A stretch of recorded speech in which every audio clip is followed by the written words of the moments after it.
열왕기상 13장 1절로 10절 말씀, 13장 1절로 10절 한 절씩 교독하겠습니다.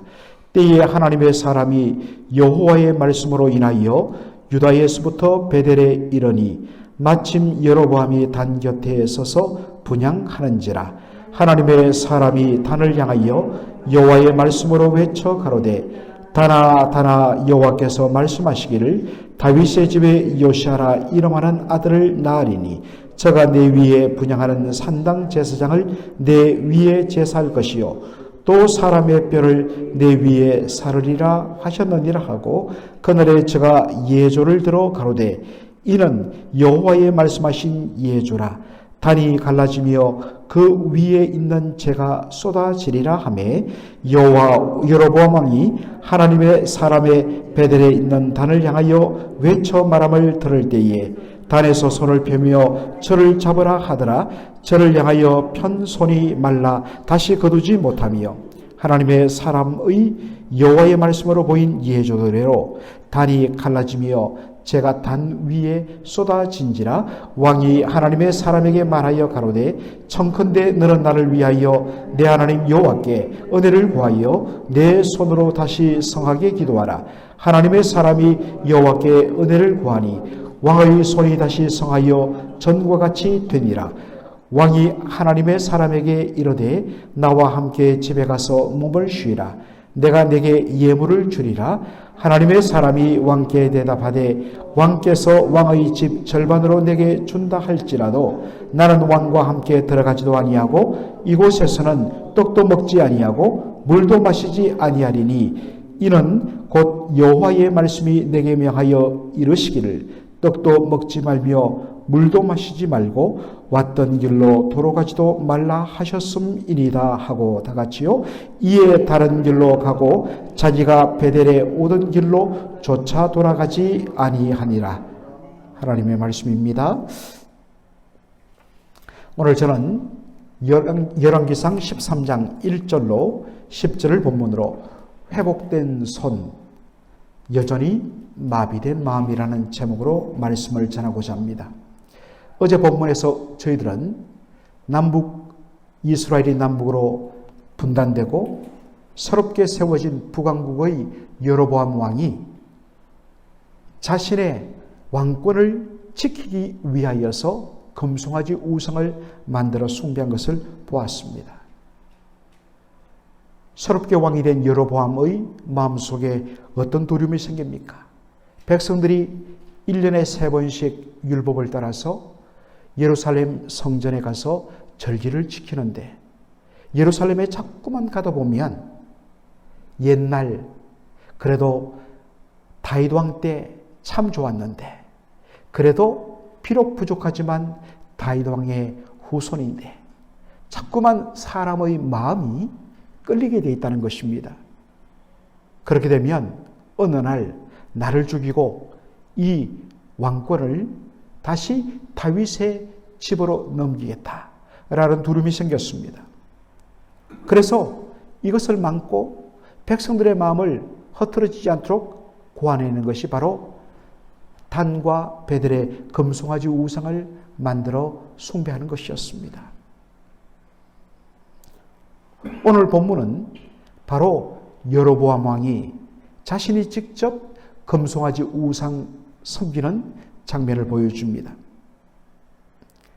여로보암 왕이 베델에 있는 금송아지 우상 그 곁에 제단에 분향을 할 때에 유다에서부터 온 하나님의 사람, 곧 하나님이 보내신 선지자, 예언자가 바로 그 금송아지 우상을 향하여서 하나님의 심판을 선언하는 모습을 보게 됩니다. 여러분, 제가 여러 번 이야기했지만 보통 선지자라는 표현보다는 더 정확한 것이 예언자라는 번역이 옳다고 했습니다. 그런데 이것이 잘 지금까지 쓰이지 않았던 이유는 바로 우리의 머릿속에 예언이라는 그러한 의미 때문이었습니다. 예언하면 미리 예자를 써서 장차 앞으로 일어날 일을 미리 당겨서 말하는 것, 이것이 예언의 일반적인 의미였습니다. 그러나 선지자들, 하나님의 사람을 가리킬 때 예언자, 예언은 맡길 예자를 쓴다 했습니다. 하나님께서 맡겨주신 말씀을 있는 그대로 사람들 앞에 가감없이 목숨 걸고 선포하는 것이 바로 예언, 맡길 예자를 쓴다고 했습니다. 오늘 본문에도 보면 하나님이 보내신 이 예언자는 여기서 그 말씀을 전하면 그냥 죽는 것이 딱 정상입니다. 그러나 내게 맡기신 이 하나님의 말씀을 가감없이 그대로 선포하는 것이 나의 사명이다 해서 어떤 의미에서는 바로 범의 소굴, 그 소굴인 베델의 금송아지 우상 이 현장에 와서 담대하게 하나님의 말씀을 전하는 것을 보게 됩니다. 그가 선포한 말씀은 이 베델의 금송아지 우상 숭배가 반드시 무너질 것이라는 말씀이었습니다. 그러면서 말합니다. 장차 다윗의 집, 다윗의 가문에 요시아라는 아들이 나올 것인데 그가 이 제단 위에다가 바로 금송아지 우상을 섬기면서 위하여 제사 지내던 제사장의 바로 뼈를 그 단 위에서 불사르는 그러한 일이 일어날 것이다 라고 이야기합니다. 이 말씀은 열왕기하 23장 15절로 16절에서 실질적으로 이루어집니다. 바로 종교개혁을 일으켰던 요시야 왕에 의해서입니다. 요시야 왕은 남왕국 유다의 모든 우상 숭배들을 완전히 정리합니다. 그리고 이것을 바로 북쪽에 있던 베델에게까지 확대 적용을 합니다. 그래서 금송아지 우상제단 위에 바로 산당의 제사장들의 뼈를 거두어다가 무덤에서 꺼내어서 그것을 그 위에서 불사르는 일을 하게 됩니다. 그런데 이것은 지금으로부터 여로보암 왕 때로부터 앞으로 300년 후에 일어날 일입니다. 이것을 어떻게 확정할 수 있느냐는 것입니다. 이것 때문에 예조, 미리 예자를, 이때는 미리 예자를 써서 미리 징조를 내가 보여주겠다. 그 징조가 뭐냐? 그 사인이 뭐냐? 이 말씀이 장차 반드시 일어날 것을 미리 맛보여주는 그 징조가 무엇이냐? 바로 지금 여기에 세워진 이 제단이, 이 번제단이 그대로 반으로 딱 쪼개져서 그 위에 쌓아둔 재들이 밑으로 쏟아지면 하나님께서 바로 이 예언자를 통하여서 장차 300년 후에 다윗의 집안에 요시아란 아들이 태어날 것이요. 그를 통하여 이렇게 심판하는 내용이 정말 정확한 말씀이 되리라는 것을 보여주겠다는 것입니다. 놀랍게도 그 말이 떨어짐과 동시에 금송아지 우상의 번제단이 반으로 뚝 쪼개주면서 그 위에 불태워지던 재들이 밑으로 쏟아집니다. 이것을 보고서 분노한 여로보암이 저놈 잡으라고 손을 내밀자마자 그대로 손이 말랐다라고 되어 있습니다. 말랐단 말은 손이 마비되어서 다시 굳어져서 다시 손을 오므려 들을 수 없게 된 것입니다. 딱 굳어져 버렸습니다. 충격을 받은 여로보암 왕이 하나님께 기도하여서 나의 이 마른 손, 마비된 손을 풀어달라고 기도를 부탁합니다. 하나님의 사람 예언자가 이 악한 여로보암 왕을 위하여 기도하자마자 하나님이 그 기도를 또 들어주셔서 그의 손이 마비됐던 손이 적시로 풀려지게 됩니다. 여러분, 하나님이 보내신 예언자의 말씀 그대로 적시로 번제단이 그 튼튼하게 지었던 번제단이 절반으로 쪼개지고 재가 쏟아지고 분노하던 자신의 팔이 마비되었다가 하나님 앞에 기도했을 때 이 마비가 풀리며 손이 다시 정상으로 돌아온 것을 경험한 사람이라면 우리가 아무리 악한 방향으로 나가더라도 눈앞에서 펼쳐진 그 일을 보면 어떻습니까? 그대로 덜컥 두려움에 사로잡히며 그 자리에 무릎 꿇고 하나님 앞에 회개할 것입니다. 그리고 하나님 잘못했습니다. 다시 하나님 말씀에 순종하겠습니다. 라고 그대로 순복할 것입니다. 그런데요, 여기 보니까 잠시 위기를 모면한 여로보암이 다시 머리를 굴리는 모습을 보게 됩니다. 어떻게 해요?